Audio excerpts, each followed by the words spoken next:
1 year ago, I traded in my gas-guzzling truck for a Chevrolet Blazer EV RS with hopes of finding an economical solution to commuting. What did I really purchase that day?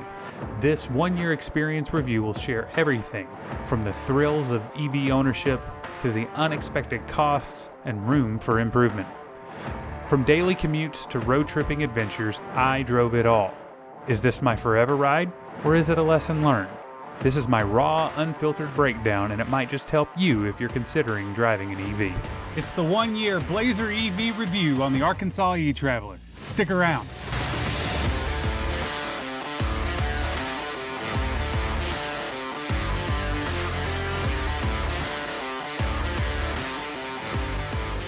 So this episode is going to be quite a bit different from any other video that I've done on YouTube. It's a mega episode packed full of information as a part of a 1-year Blazer EV experience review. Now, what do I mean by that? This review is not about specs. Those have been out for a year or so, even longer. And the review includes everything that's good and everything that could be improved upon. And so I hope that my experience with it is something that you can take with you if you are looking at a purchase of an EV crossover vehicle. Also at the end, I'm going to share some news about the channel that my regular viewers will want to stay tuned for. But I understand that not many people have over an hour to commit to one video, so I have put chapter markings in the video and time marks in the description, so you can come and go at your leisure in this video if it's of interest to you. If it is of interest to you, or tracking Walmart Energy or EV charging site reviews in the Mid-South, go ahead and click subscribe. Your subscription is much appreciated. It does help me out with the channel here, and I would be very, very grateful and make it worth your time. Thank you. Now let's get to the review.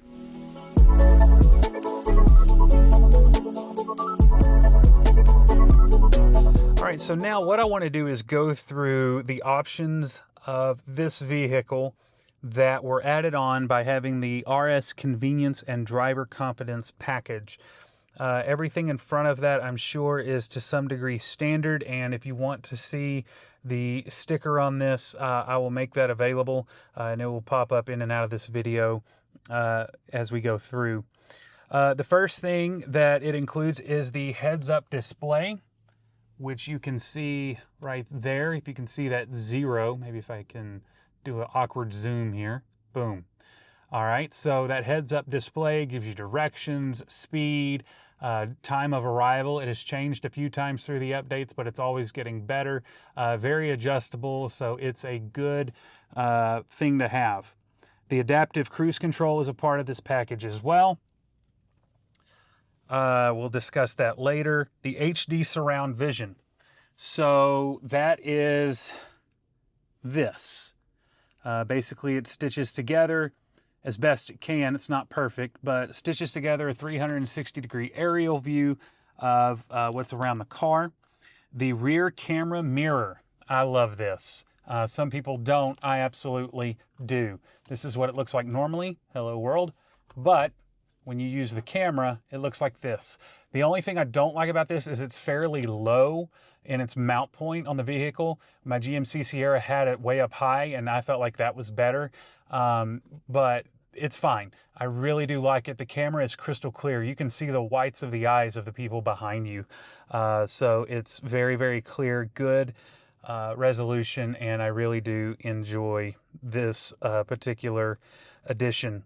The seats are heated, both in the rear and the front.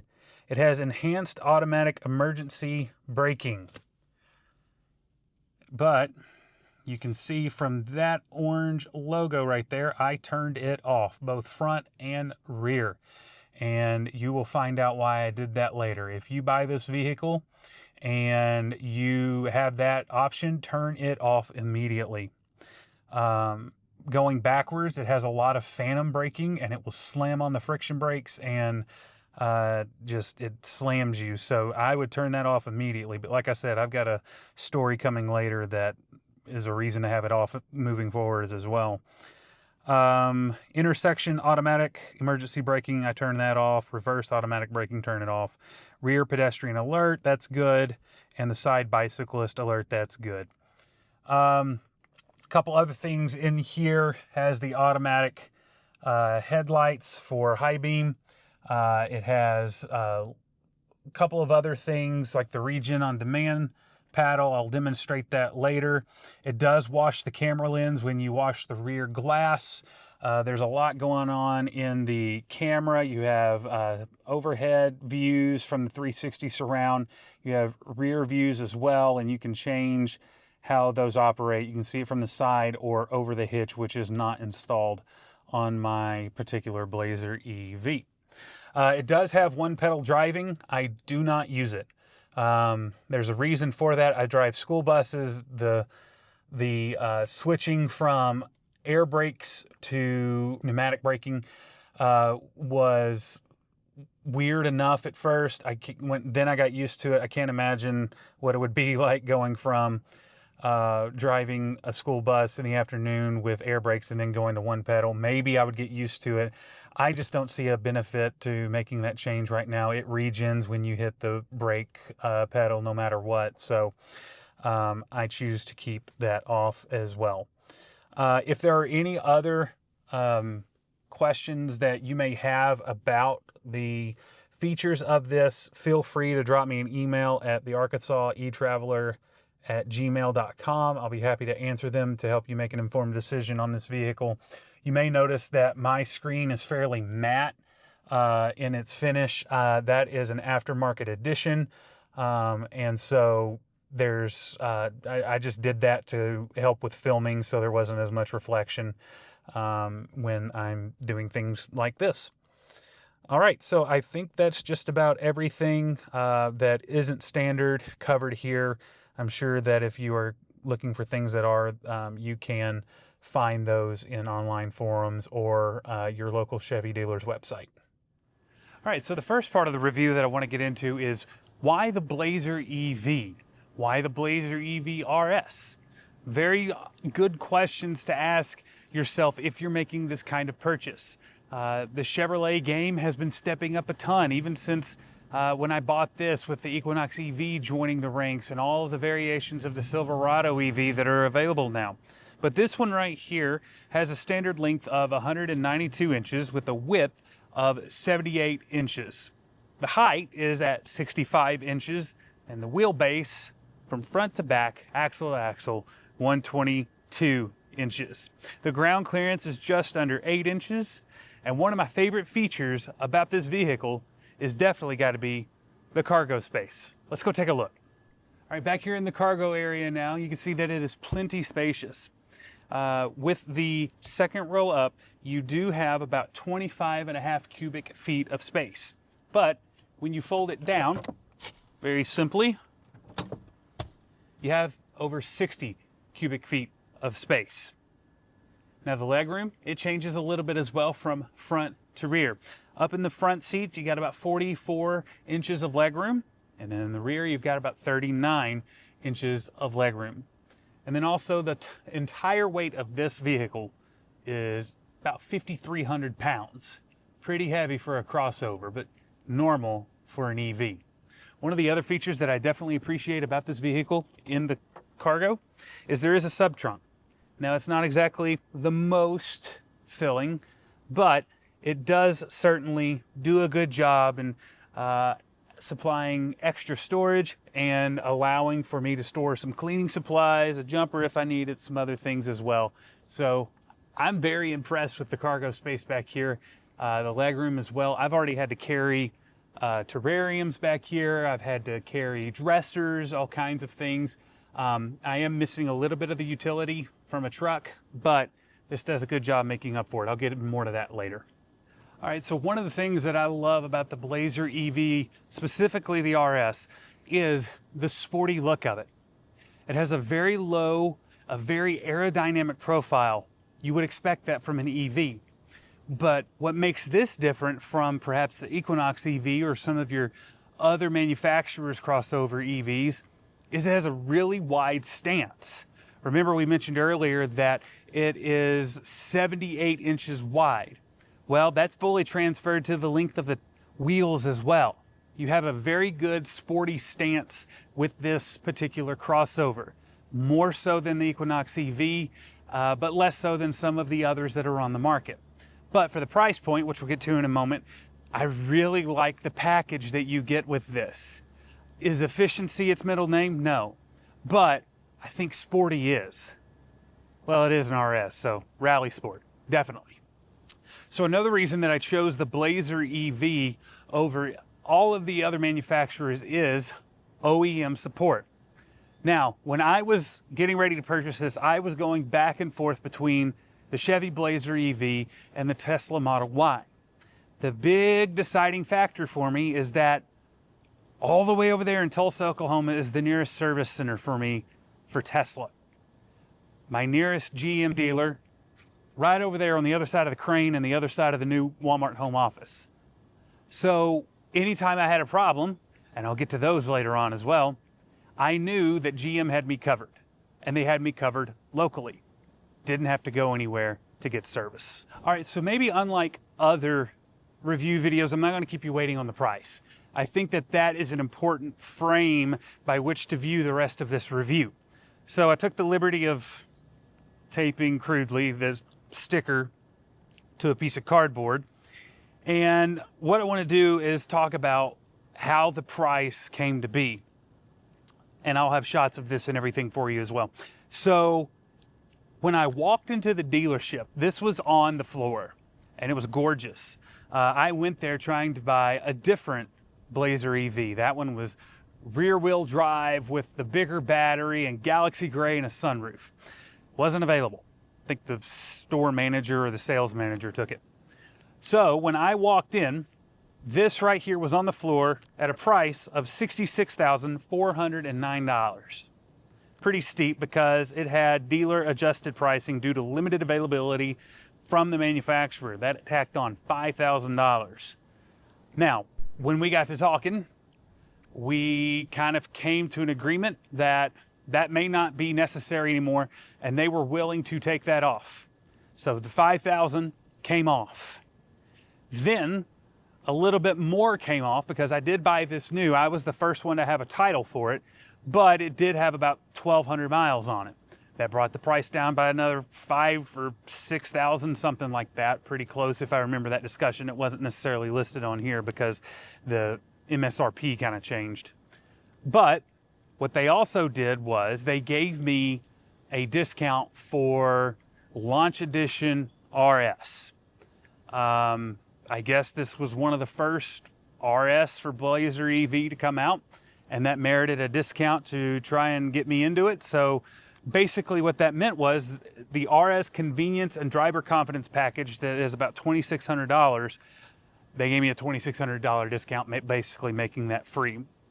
Then you throw in the $7,500 tax credit. You throw in what my Costco membership got me. I know, it's kind of funny. And then you throw in, I think it was $500 for being a teacher or something like that. All in all, this ended up being under $41,000. So from a sticker of $66,000 to about 40 and a half. That's why I went with this over a Tesla Model Y, in that the service was good. They brought the price down. I've always driven GMs, except for my first vehicle that was a Ford. And it was just comfortable, and the price was doing a lot of good for me. Got a great trade-in value as well for my GMC Sierra Denali, and haven't looked back. But that's exactly what we're doing in this review so that you can continue to make a wise decision if this is something that interests you. So let's talk about the test drive. The test drive felt just like any other GM test drive, in that you sit with, in this case, the salesman, and then my wife and my brother and his wife were behind us. And so it was kind of a family affair that day a year ago. And it felt very, very familiar very, very quickly, for a couple of reasons. One, GM, like I said, used to it. But two, I had come from a GMC Sierra Denali. It was very, very close to the weight of this thing. So it had the same pitch, roll, and yaw that I was used to from a heavy vehicle. Now, the center of gravity was much lower, but we'll talk about what that means later. And so it just became very, very familiar very, very quickly. The expectations that I had from this were purely economical. I thought this was going to save me money because I was driving all the way from here in Bentonville, 35 miles to the south to East Springdale, round trip every day, 70 miles. I had to bring my costs down for fuel. This did that, and I can't wait to share those numbers later. So let's talk about what it's like to live with the Blazer EV RS.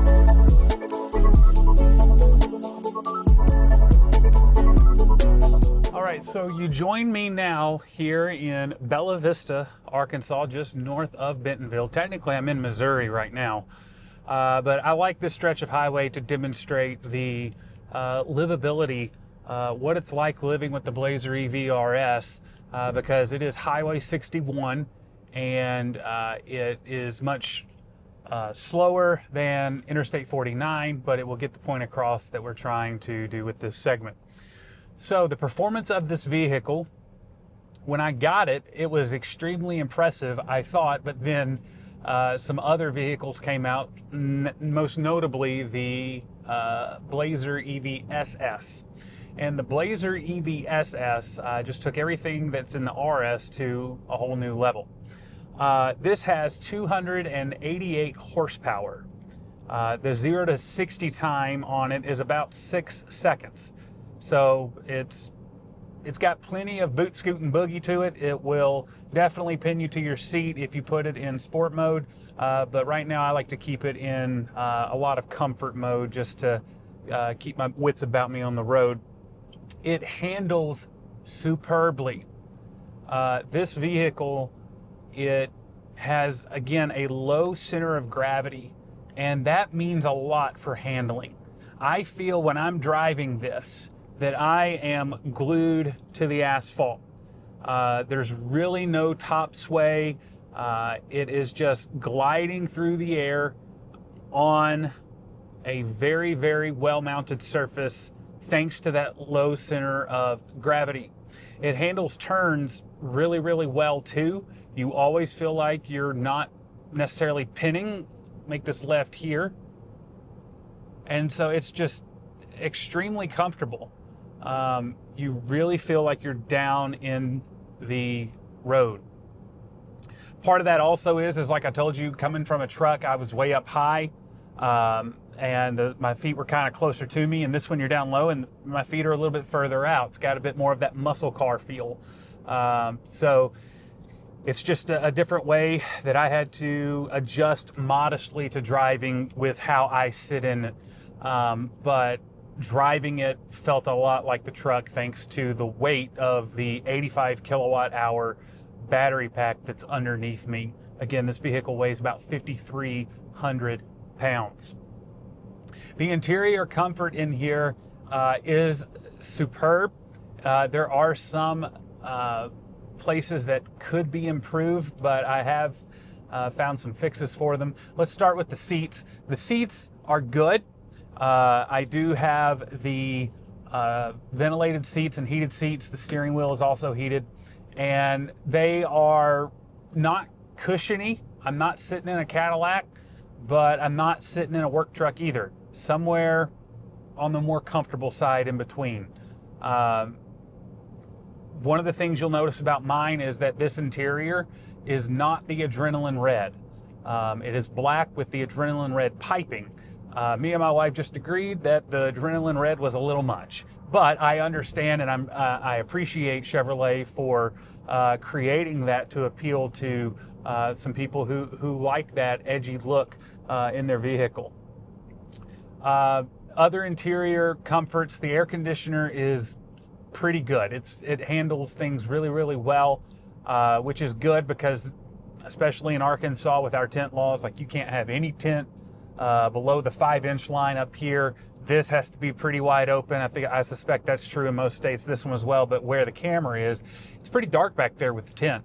And so it does stay cooler back there. Couple of the tech highlights.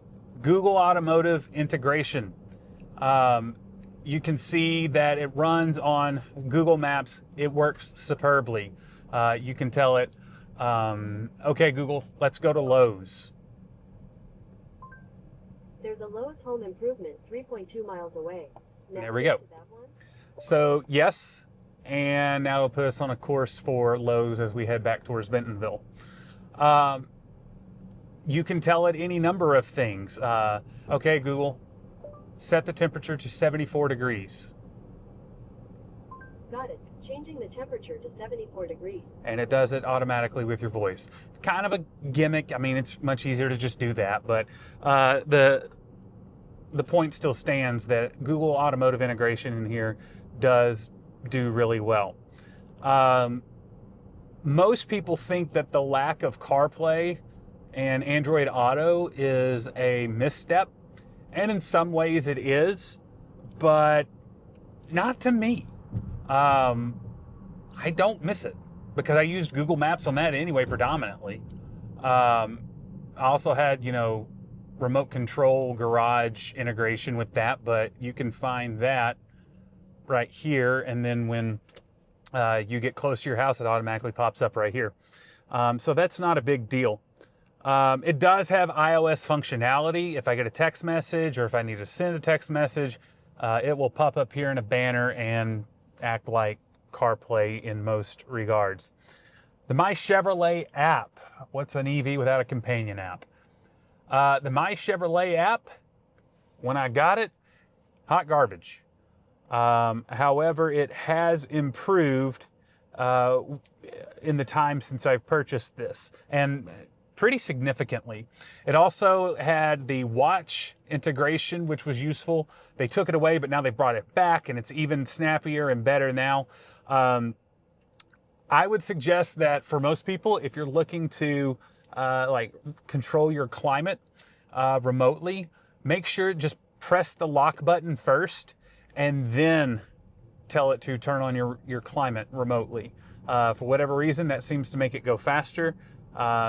There are some other things in there you have to account for. Are you on cellular? Are you on Wi-Fi? Are you on a VPN that can affect that? But it's not a big deal. It's really getting better. Again, plenty of space in here for passengers and for cargo. The range is more than enough to accommodate 75 miles daily. I think I only had to recharge at Walmart maybe 2.5 times a week fully. There's a ton of screen real estate here. This is a huge screen. I think it's 17.7 inches. I'll have to check that. And then you've got your gauge cluster up here that's all digital as well, and it's completely customizable. I also have a heads-up display. I love that thing. My GMC Sierra spoiled me on that, and that's almost non-negotiable for me now. I love using that. I will say there is one pitfall to this interior. The sun is to our right now, so it's not a big deal, but when you're head on in the sun, the reflection off the dash is not good. It's bad. And it's not as bad as the Equinox EV. In fact, they've done some work with that and felt for the Equinox EV. They haven't done it for the Blazer EV. But the best thing I've learned for that is just, a pair of polarized sunglasses, and now it's crystal clear. So it's a great vehicle to drive. It is so much fun. It's got a good amount of torque that comes to you instantly whenever you press the accelerator. It's got good regenerative braking. It brings in good amounts of energy when it's under braking. Does not use the friction until the very last moment to bring it to a stop. You can turn on or off the auto hold, or creep mode, I think is what some people call it, in case you want to vary how you operate with that. One other thing that I've learned with this is this button over here. It's behind the left side of the steering wheel, and it's called Regen on Demand. So now if you come to a light or if you need to slow down, I like to use it to get out of cruise control if I need it. You just press this button and it starts regenning and slowing you down. It's pretty stiff in that it has one rigid setting. You can't adjust that. But if you need a slower amount of regen or whatever, you can always just use the brake pedal. Something else about this vehicle that I've actually been emailed about, people are curious about this. There is no Super Cruise in mine. It's getting a little washy about which vehicles have Super Cruise. Some LT trims, some RS trims, all of the SS trims have Super Cruise. So what does this have? It has adaptive cruise. If you have ever used a GM vehicle with adaptive cruise, you already know how this works. And it's the same exact thing. You turn it on, and now it's going to start adjusting its speed based on the people in front of you. I try to have as much space as possible. It also does not have lane centering, but it will keep you in the lane. So if I come all the way over here, it will not move me back to the center. But if I go too far, it will ping me back. And if you just let it go, it will start to play ping pong and it will tell you to put your hands on the wheel. It's very, very expected. It's very, very traditional to what GM adaptive cruise is. All right, so that's what it's like to drive and live with the Blazer EV RS as a daily driver. All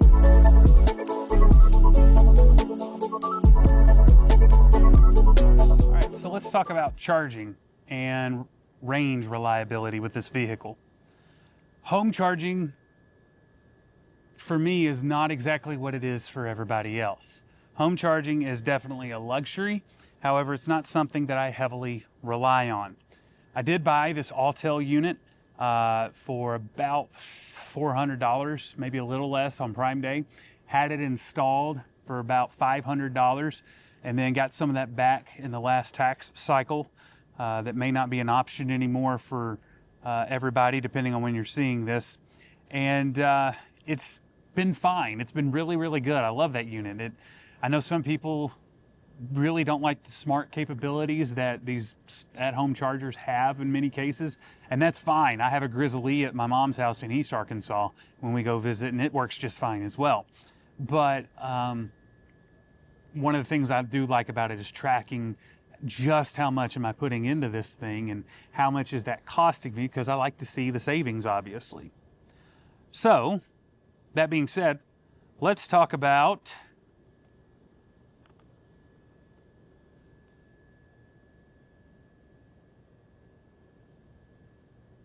DC fast charging. DC fast charging in this thing is a crapshoot, but it's getting better, I will admit. There's this thing called the GM dip, and if you've watched any of my charging tutorials or site visits or anything, maybe even the Walmart videos, you know that this is something that I fight. And basically what the GM dip is, it's a product of the architecture of this particular vehicle. This uses sub 400 volt battery architecture. That's a cost savings for GM to manufacture this particular vehicle. Because of that, it has to rely on a high amperage. And the more amperage that you run through a line, that extra current creates heat. And this thing has to manage that. That's what creates the GM dip. Basically this, the Equinox, the Silverado in some cases, a lot of these GM vehicles, they do this thing where they will sustain, in my case, 150 kilowatts. And then when the battery gets to about 120 degrees Fahrenheit, it dials back the amperage and it just goes down. And then once it gets to about 116, or at least backs off on getting hotter, then it will allow the amperage to come back. Now GM has advertised from the day I walked into that dealership in Springdale that it's going to take 40 minutes. And 40 minutes is what it takes. Doesn't matter if it's 5 to 80%, if it's 20 to 80%, if it's 10 to 80%, it's going to take 40 minutes. So at least what they're advertising is true.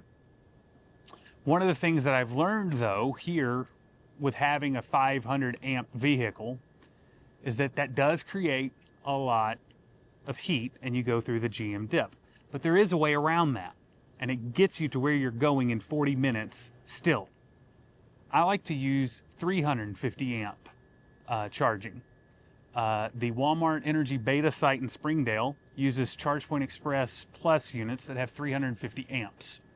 If you've been to Electrify America, typically the 150 kilowatt chargers are 350 amps. Instead of going to 150 and then dipping and then rebounding, it just kind of comes down off of it. So it's two ways to get to the same place, but I think based on some of the math involved with it, the 350 amps uses less energy because you're not losing it to heat dissipation, and so it might be a little cheaper. Maybe, it may be nominal, but it's definitely a part of owning this particular vehicle. Now recently they have put out an over-the-air software update, which we'll talk about those later. But now they give you the option to where basically if you turn off your air conditioning, the GM dip is not as bad. Some people have said it's gone. That's not been my experience. It's still there, but it is less pronounced. So at least we have that option now, but that means you got to leave this car. So that's where charging at Buc-ee's or Walmart or somewhere with amenities really becomes necessary to keep you out of it so that you're not sweating in there while it's charging. It's a price to pay, but maybe GM will keep working with it and we'll see if that becomes not so necessary in the future. All right, so let's talk about AC charging.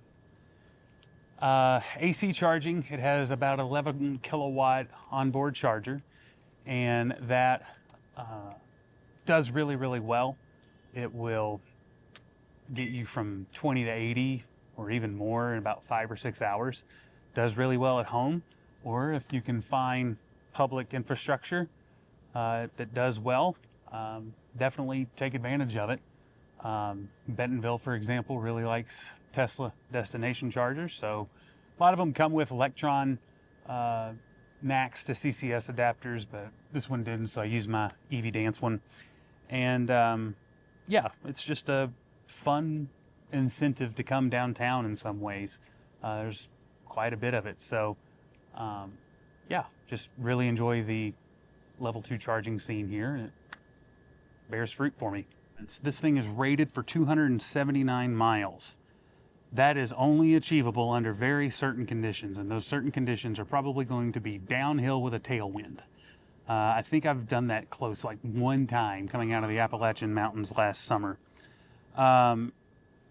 It rates itself that at 80% it can achieve 226 miles, and then when it gets all the way down to 20%, it's got about 55 miles left in it.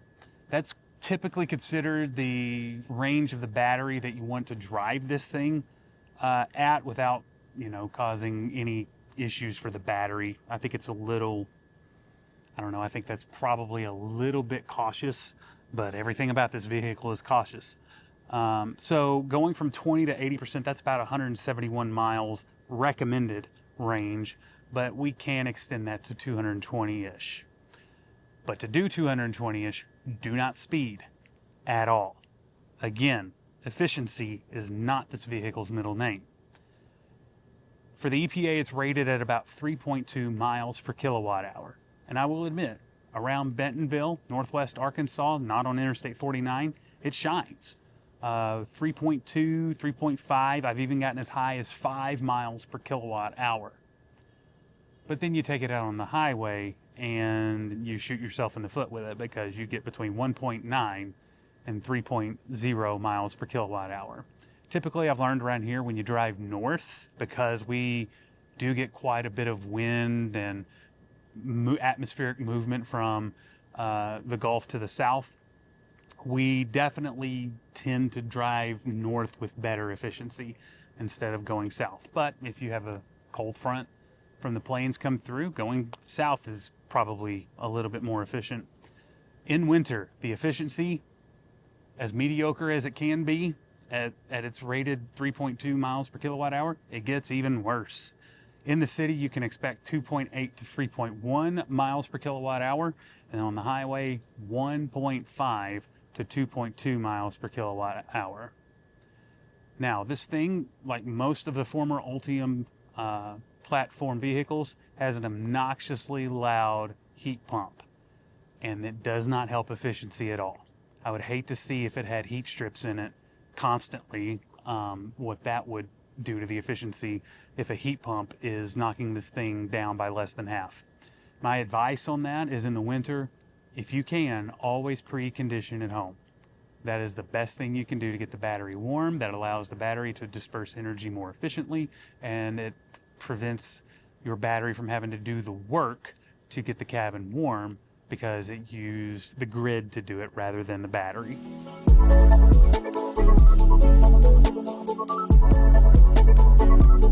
All right, so let's talk about ownership costs and maintenance on the Blazer EV. The cost savings over the first year, I'm going to compare these to driving the GMC Sierra Denali that I owned and traded in for this. So let's start with oil changes and tire rotations. In oil changes alone, I saved $160, which doesn't sound impressive, but that's because I changed my own oil on that particular vehicle. It was a 5.3 liter V8, and I would get the oil from Costco and go grab a filter and just do it myself. Now, if I had not done it myself, I actually would have saved over $400. Taking it to some Jiffy Lube or whatever, Walmart TLE, whatever your preference is, probably would have been closer to $400 in savings just from eliminating oil changes. For the tire rotations, what I actually do is go over to Sam's Club, and it's like a membership for tire rotations for the life of your tires. In my case, it was about $40, and so this set right here will not cost me anything to rotate them, as long as this set is on this vehicle. Now, if I need new tires in the future, if I buy them from Sam's, much like any other tire location, tire rotations are free in the future. So we'll see how that goes. Let's talk about savings with charging. This is the big number that I know I was focused in on, and a lot of other people have asked me about, because I've talked about it in the past, and it came to fruition. I saved $3,000 in less than a year in fuel costs, thanks to Walmart Energy's beta location at store 4108 in Springdale. It's still free as of the recording of this in mid-July. And with Bentonville AC chargers that are kind of like honey holes as well. And so I am so grateful for that. $3,000 that I got to use for myself, for my wife, for our benefit, that I did not give to Shell or Exxon. Now, if instead of doing that, instead of doing the free charging at store 4108 or here, if I had done it from home, I've calculated that it still would have been about $2,300 in savings, which is still a phenomenal savings package over a year. But again, that was compared to my GMC Sierra Denali's fuel cost. Probably for you, if you're driving a sedan or something crossover that's still internal combustion, it won't be that dramatic. But again, that's exactly why I went to this from a truck, was because of that commute. So let's talk about some unexpected costs and shortfalls. And to do that, let's check out the front of the vehicle. So some of the unexpected costs that I encountered from this. The windshield. Now, I've always had terrible luck with windshields, and this thing I mean, if it weren't for bad luck, I'd have no luck at all with it. I've had to replace this windshield twice already in a year of owning it. Now, there are a couple of reasons for that.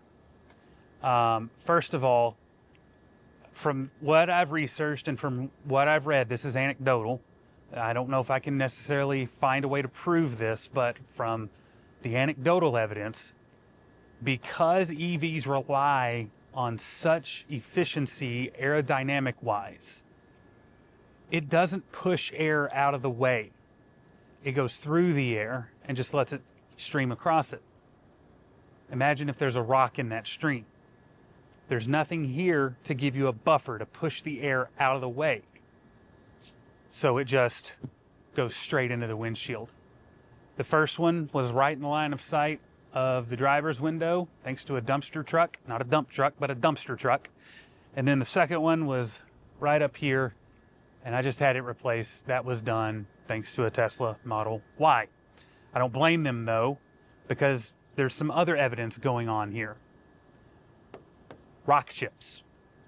This vehicle has garnered already an inordinate amount of rock chips. Again, anecdotal, but some forums online suggest that GM continues to use thinner and thinner coats of paint on their vehicles. And I think that I have evidence for that. But ultimately, those two things are not necessarily the consequence of GM. They're not necessarily the consequence of their painting methods or the windshields they choose. It's a product of having to commute 75 miles a day in an area that is growing. So there's dump trucks with, gravel and dirt wads and everything like that for building homes and building businesses. There are a ton of quarries in this area, and when they bring out whatever they're mining or whatever they're taking out of the earth and putting it into dump trucks, some of it's going to fall on the interstate. So my suggestion, if you buy a Blazer EV and you find yourself in any of the circumstances that I am with population or road debris or commuting, I would strongly consider protective paint film or PPF for your vehicle. Give it a fighting chance to go a year without 7 rock chips. For the windshield, I guess just lower your deductible on your insurance. All right, so now let's talk about not necessarily maintenance, but dealership visits. Again, that was very, very important to me when I bought this vehicle. So I have a list here of visits, some of them expected, some of them not. I want to stress that everything I'm about to list cost me nothing. And GM was extremely professional. Every visit, they gave me a loaner or they gave me a shuttle ride, and I was extremely pleased with my service, except for one thing that I'll talk about in a minute. So everything covered under the 3-year, 36,000 mile bumper to bumper warranty. July, less than a month after buying it, in 2024, last year, had to take it in for an update. We knew that would happen. Every update since then has been over the air. August of 2024, took it in for a recall. It wasn't a big deal. I can't even remember what it was for. September of 2024, so we've got 3 consecutive months here, took it in because the bow tie that illuminates on the front of the vehicle, when I would get home for about a week and a half consistently, the bow tie, only the bow tie would stay on. And I had concerns about that potentially running down the 12 volt, but then I later realized, oh wait, it's got a DC to DC converter. It can just draw out of the high voltage into the low voltage system. They couldn't duplicate it, so not a big deal. All right, so in the January of 2025 this year, we had a dramatic cold snap here where highs were in the single digits. It's not too terribly common, but it does happen. And what happened was this stopped working. This right here got stuck in the closed position. You could not open it. And I'm in some forums online about the Blazer EV. It happened to a dozen of us within 3 days, okay? This right here while I thought it was kind of cool at first, and people like to, you know, make fun of how slow this is. I mean, I thought it was kind of cool. Right now I'd be putting this up and then I'd come back and it would be, you know, closed. But now I've come to realize this is dangerously over-engineered. It is a fail point for this vehicle. I hope they come out with something better or reconsider how robust this isn't. Because all it takes is a morning above freezing, getting water in there, and then an afternoon below freezing, like a cold front comes through, and then that water is going to freeze the mechanisms in there and make them snap and strip just like it did for me. So, took it in that month in January, and it took three and a half weeks for them to replace this. And they didn't replace this piece. They replaced everything in here, because you can see where the hinges are. It's all one housing, okay? So everything in there came out and was replaced. And luckily not on my dime, just some time. Did get a loaner though. So here's my suggestion, and this won't work for everybody, but if you have a garage and it's on a cold day and there was moisture, just let it sit in your garage, try to warm up before you go to bed, then open it up and plug it in. If worse comes to worse, put a space heater on it or a hairdryer or something. Just make sure there is no frozen moisture in this. Otherwise, it really can cause a problem. All right, continue onward. The next dealer visit was in March of 2025, and it was to fix a recall for a missing chassis plug and the wiper park. This vehicle has heaters underneath it so that your windshield wipers don't get stuck and frozen to the windshield. They weren't working. They had to do a recall to fix it. But I also took it in for a much bigger reason. Remember my video when I went to DFW back in February? There's a story there. When me and my wife were headed home, one of the interstates leaving Dallas was shut down, and Dallas PD was pushing everybody off the interstate in stop and go traffic onto a single lane exit. And for whatever reason, the safety features of this vehicle at about 20 miles per hour slammed on the friction brakes. We thought we had been hit. It was very frightening. But the bigger problem was the steering wheel. Every time you turned it, even just a little bit, you would hear a squeak or a grind or somewhere in between, something that didn't belong. And when it started heating up, it got worse. So when I took, in that month of March, my Blazer EV for the recalls, I told them to ask them to please look at that, and then I went to Orlando for spring break. Got back, they took care of the recalls, and they told me that what I was hearing was the electronic gearbox. I switched dealers. So I dealt with it for a little while, and then I went and visited my new dealer, and I moved for multiple reasons, and I'll talk about that later. Because in May of this year, the OnStar telematics module went out. A very well documented issue for both the Equinox EV, bolts, for this. It's just that module is awful. Had to have it replaced. They took a look at it. They could hear the squeak. I didn't realize this, but they could hear the squeak through the steering column, but they could also hear it outside of the vehicle. And so they knew there was something wrong. They suspected it would be on the rack and pinion. They diagnosed it as a steering gear on the rack and pinion. Took over a month for that gear to come in. So I visited most recently in June of 2025, my new dealer, and it took them 8 days to replace that. My understanding is if it was in the front hood, if it was under the front hood, it was out of this car so that they could access and replace that steering gear. Luckily, they really impressed me. There's no noise now. All of the DTC codes that were just stuck on here that I couldn't clear, they're gone. I was afraid that if you take stuff apart, put them back together, who knows, you know, what will go wrong. No, I have not had an issue at all. No DTC codes anymore for anything. So right now, as it stands, This car has no issues. So I'm really, really happy where I'm at right now. Despite all of these visits, cost me nothing. Everybody was professional and everybody did their job.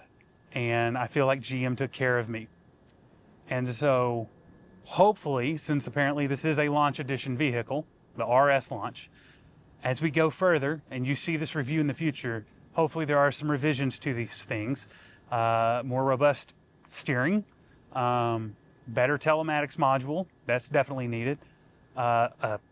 Just get rid of the automatic door, use the Equinox manual door.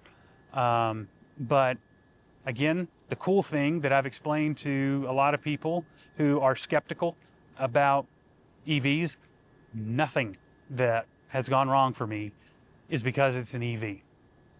The high voltage battery's been great. The chargers, onboard charger's been fine. The DC to DC converter works great. All of the high voltage components have worked flawlessly. It's some other things that are on every car that have been a little bit of an issue. So now let's talk about over-the-air updates. Remember I told you my first visit last year with this was to get an update. They updated all the modules, and that's what enabled them to start pushing out over-the-air software updates. I have received 3 so far. Most of them have been to the infotainment system that I've already shown you. Update number 2, though, actually modestly helped with charging. But again, as I explained earlier, it came at the cost of not having AC on while you're charging. I think there needs to be more study on my part here, and everybody who owns one of these, maybe pull our resources in the forums or whatever. But I seem to think that that update has actually helped the DC fast charging modestly in the summer. Comparing my charge times this summer to last summer, they seem to be about 8% faster, which again, maybe not anything to write home about, but maybe that means we're moving in the right direction. Battery degradation.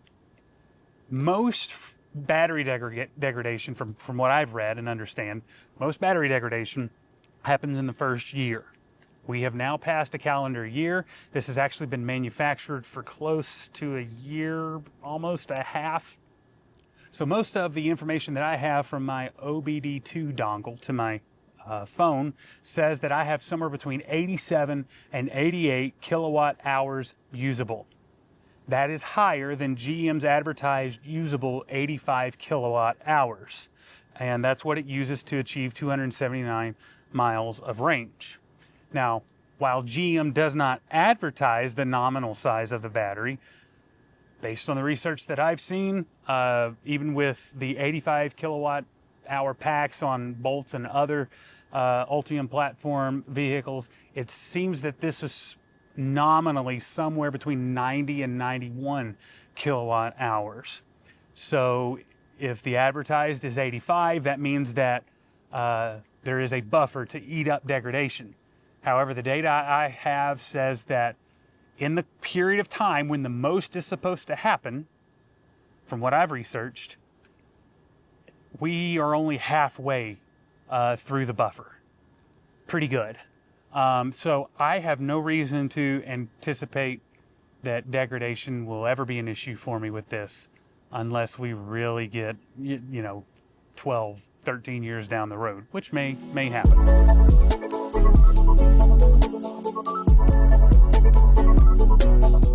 All right, so back here in the Blazer EV, just wanted to take a couple of minutes here to discuss a very important question that gives you my perspective on this entire venture. Again, the reason for this video is for you as potentially someone looking for an EV to know all of your options and everything that comes with owning a Blazer EV RS as best as I can show them to you. So the question is, did it meet my expectations? The answer is yes, very much so. It has surpassed them. But remember, again, my perspective's coming from a 1500 truck, GMC Sierra Denali. And so there might be a little bit of a bias there because these, while they feel familiar, they operate so differently. And so a couple of things that blew me away about this vehicle. First, that savings in fuel cost, $3,000, just minimum. That was me just with the commute. For other reasons around town, it could actually be more. Again, that's very, very important right now because as we'll discuss in a minute, there are some things in my life that are going to require some diligence in finances, and this gives me good flexibility getting some of that money back. I have owned or driven, if you include high school and everything, 4 or 5 vehicles now. This is by far the most fun.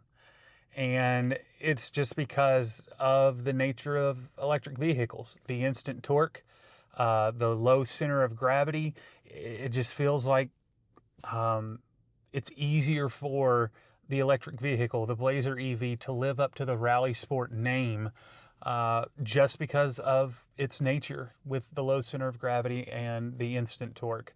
The braking does very well in that department as well. The handling is good. Again, it's not floating on a cloud or anything like that. This is not a Cadillac Lyric. It's not anything that, is ultra luxurious, but it is so much fun. So that blew me away. The technology. Another point here is that when I was making my research rounds this time a year ago, trying to figure out, is this the vehicle for me? A lot of people were very negative on no CarPlay, no Android Auto. I have not missed CarPlay at all. And it's just because the technology that they put in here, the integration with Google Automotive to power this car and to manage all of its connections, it's so good. And it's only getting better. It has its off moments, but it is getting more and more consistent the more and more that I drive it. And that's a big credit to the folks at GM who really want this to be an impressive vehicle.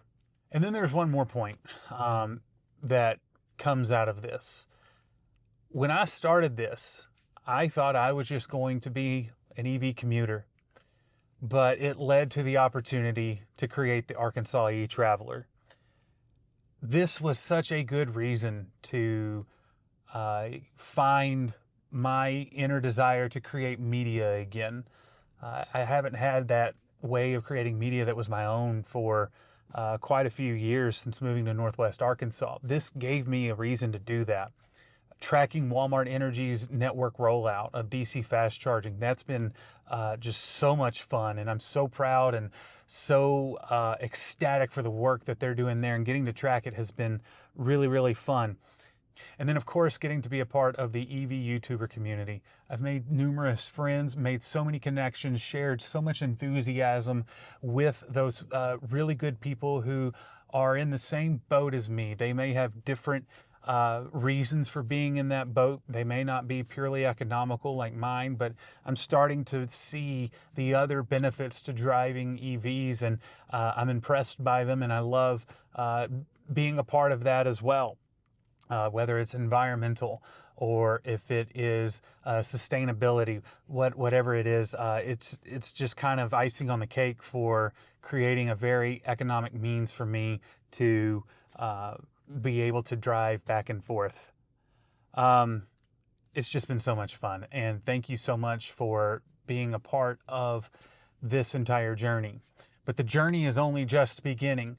And for me as a person, for me and my wife as a family, and for the Arkansas eTraveler as a channel. So now I want to go into some of the details that are going to share the changes that are coming forth in my life and in the life of this YouTube channel.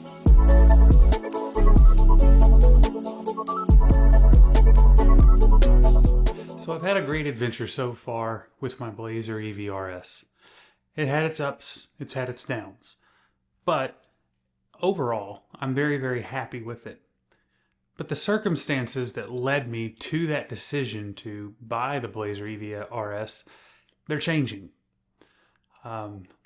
Life is rarely consistent or the same for more than a handful of years, if even shorter. So I'm happy to let everybody else know that my commute is over, in that I will now be teaching in Bentonville rather than in Springdale. So that's a huge benefit to me in terms of time, no longer having to be on the road 40 minutes at a time to get from home to work.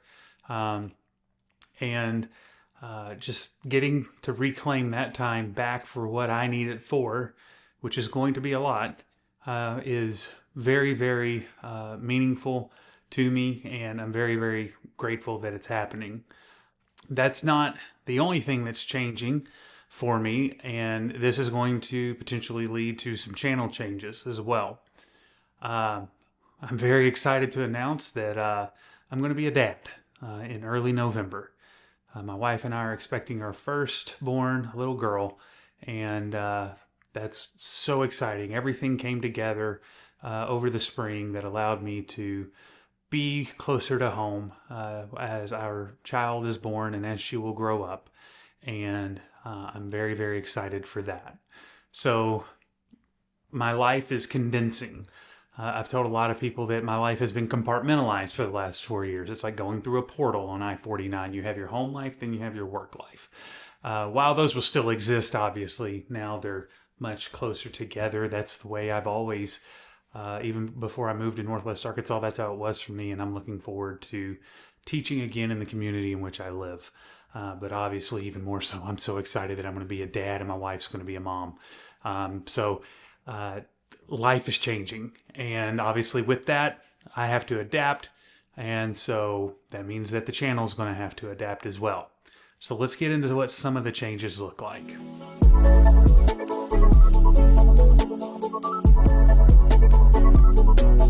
All right, obviously with the news of a newborn on the way in early November, that's going to merit some changes.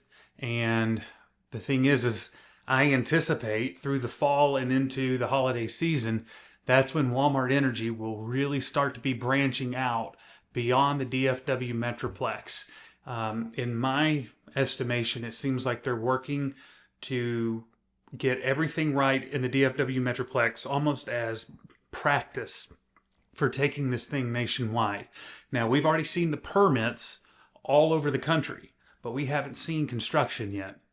So my feeling is that once everything in the DFW Metroplex is complete, they will have learned what they need to learn to take this thing nationwide. And probably in November is when we'll start seeing those particular PIPs start to pop up as under construction on PlugShare. And so we got the perfect storm here. Right when my baby's on the way is when Walmart's baby will be taking off, right?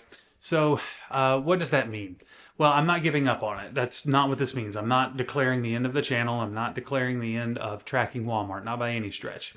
What I'm saying is we will probably condense to just tracking Walmart for the foreseeable future once November comes around. So, you know, the site reviews around the Mid-South, those will probably take about a few months or more in a hiatus, but the Walmart Energy tracking will continue.